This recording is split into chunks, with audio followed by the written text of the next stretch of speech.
Very good. Coffee time?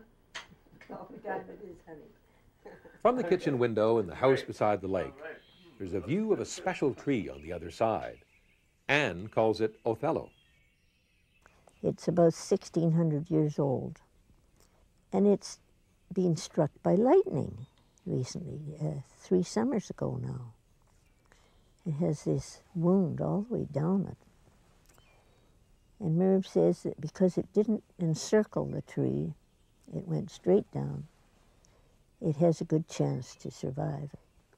And this tree is way above everything else. It stands head and shoulders above the other trees, as it were. And maybe it's a little bit like Merve. Maybe that's why I'm so fond of it. In 1993, environmental protesters decided to take a stand against logging old-growth forest in Clayoquot Sound on the west coast of Vancouver Island. Merve and Anne decided to stand with them and were arrested along with 850 others. They were sentenced to 100 hours of community service.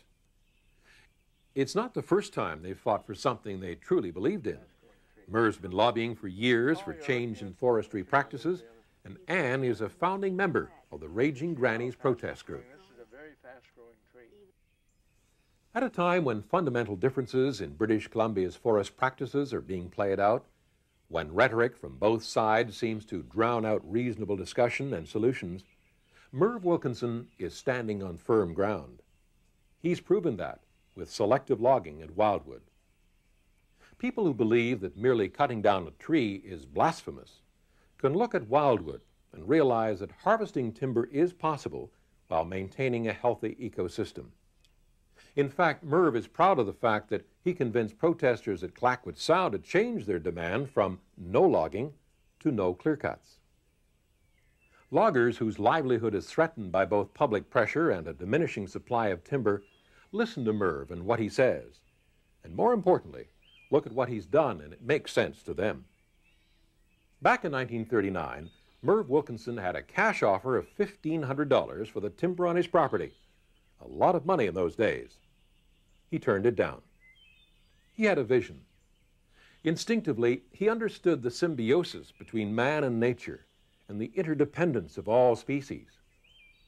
In a way, it's been a 50-year experiment to prove that man can live and work in a forest without destroying the forest. I've realized that what I was doing was working.